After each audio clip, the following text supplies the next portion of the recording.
Espero que les guste, empecemos. Esta es la segunda parte de El Pacto. Uno a uno los días pasaban lenta e inexorablemente. Diego no dejaba de pensar en cómo llevar a cabo su parte del trato. No es que temiera de la idea de torturar y matar a otra persona, al contrario, pues siempre le había intrigado tener semejante poder sobre alguien. El problema en sí era que la oportunidad no se presentaba, hasta que llegó aquella noche de viernes, una en la que su conquista habitual sería para mucho más que un momento placer carnal.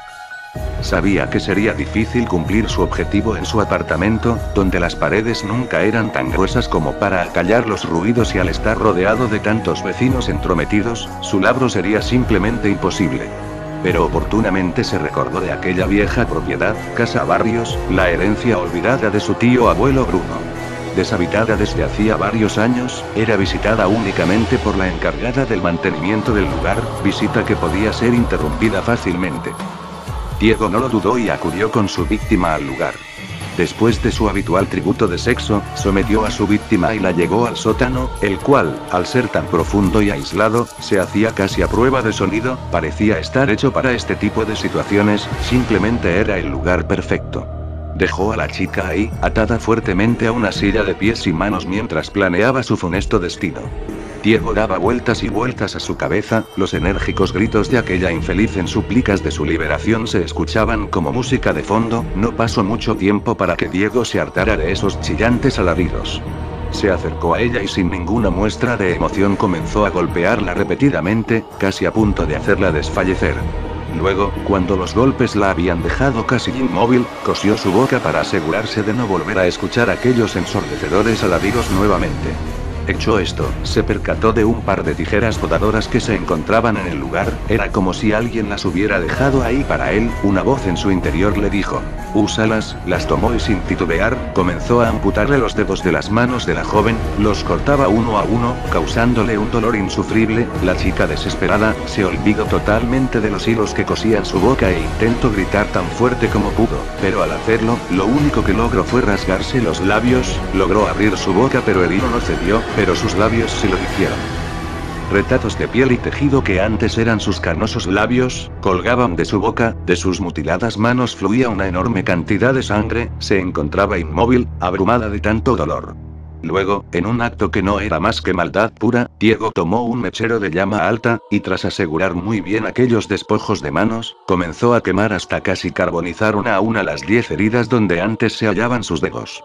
La joven, con la boca y manos mutiladas, simplemente no era capaz de soportar aquel sufrimiento, su cuerpo intentaba apagarse perdiendo el conocimiento momentáneamente, recuperándolo solamente cuando Diego la golpeaba con el fin de hacerla reaccionar para que presenciara otro grotesco acto por parte de su captor. Diego tomó los 10 dedos amputados, y comenzó a cocinarlos en aceite y especias en una pequeña cocina que estratégicamente se encontraba en el lugar, los cocinó hasta freírlos en su totalidad.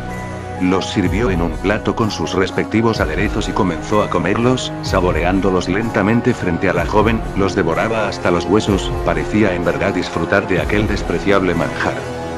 Primero la había obligado a verlo comer, pero luego, al percatarse que es de mala educación el comer sin invitar a otro, le pidió que abriera la boca, pero al negarse la joven, le arrancó los trozos de labios que le colgaban y no conforme con eso, la golpeó hasta fracturarle algunos dientes, para luego obligarla a comerse sus propios dedos. La joven estaba a punto de sucumbir, le rogaba a su verdugo por su muerte, en cambio, Diego tomó nuevamente el mechero colocándolo entre las piernas de la joven, encendió la llama a potencia media arrancándole de inmediato insufribles alaridos de dolor, su piel se contraía a consecuencia del fuego, mostrando la carne al perfecto color rojo carmesí que se ennegrecía lentamente al calor de la llama, la grasa corporal que emergía no hacía más que avivar la llama llegando a quemar y carbonizar el área hasta que la sangre no fluía más. La garganta de la joven ya había excedido su límite, totalmente desgarrada solo abría la desfigurada boca sin poder ya emitir sonido alguno, mientras Diego seguía quemando pequeñas porciones de su cuerpo en un patrón arbitrario. No pasó más de una hora antes que ella dejara de moverse, al fin la muerte la acogía. 16 horas de tortura habían pasado, Diego ni siquiera supo su nombre, realmente nunca le importó, lo único importante es que ya había cumplido con su primer objetivo, y en realidad, lo había disfrutado mucho más de lo que alguna vez se imaginó. Comenzó a cavar una fosa en el sótano para sepultar aquel cuerpo repugnante y desfigurado, ahora solo necesita 2 almas más. 2 días pasaron antes que el verdugo eligiera su próxima víctima. El procedimiento era el mismo, una bella joven era seducida nuevamente por el galán para la ritual noche de sexo y lujuria. Esta vez, Diego se tomó la molestia de conocer el nombre de su víctima.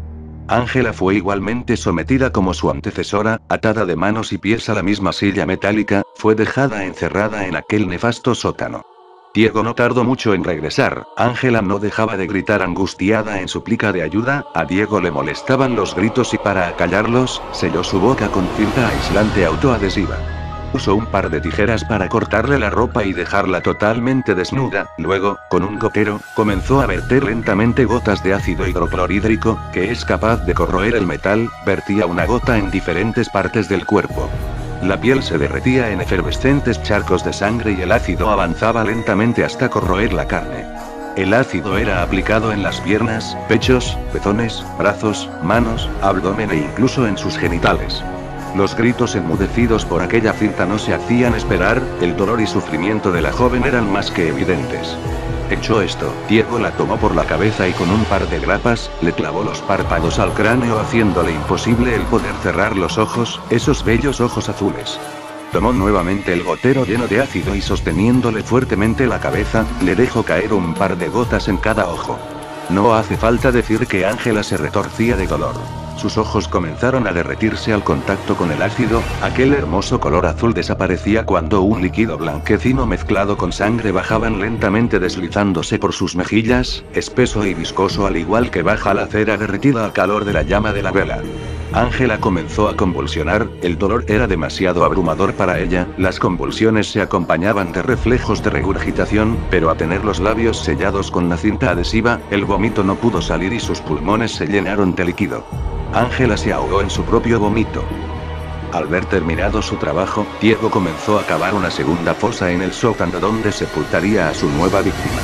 La tortura había durado tan solo 8 horas, acabó antes de lo pensado y se sintió de alguna manera frustrado al no tener más tiempo para hacer todo lo que hubiese querido.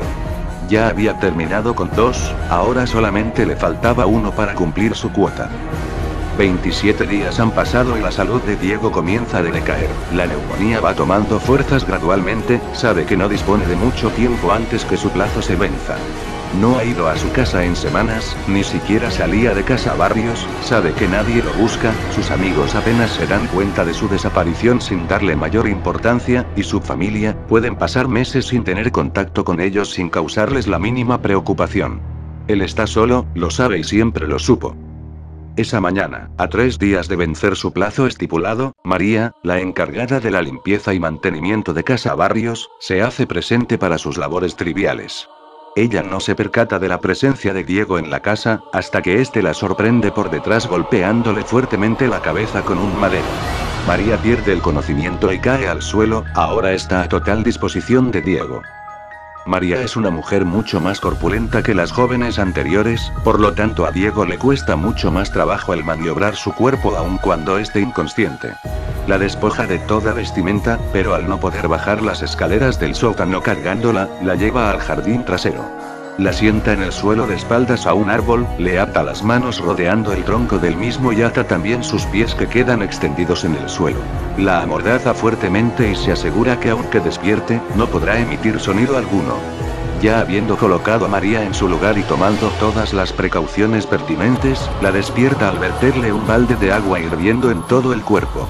María se estremece y despierta con la piel profundamente enrojecida y como Diego lo había anticipado, al estar atada de espaldas al árbol y fuertemente amordazada, es incapaz de moverse o emitir algún sonido audible a más de 1 metro. El estado físico de Diego era ya decadente, se veía muy limitado pues no podía realizar mayor esfuerzo físico. Tomó una navaja y comenzó a hacer pequeños cortes que no eran muy profundos en cada parte del cuerpo de María que a él se le antojara. La piel de María comenzaba a ampollarse debido a las quemaduras, el dolor de los cortes no eran nada en comparación al ardor de las llagas en todo el cuerpo. Diego observó su entorno y después de una corta búsqueda, fue a la cocina, de donde regresó con varias botellas, comenzó a verter litros y litros de miel de abeja sobre el cuerpo lacerado de María, hasta haber vaciado todas las botellas.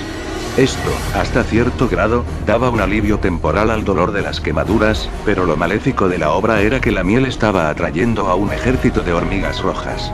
María se hallaba esclavizada junto a un enorme nido de hormigas,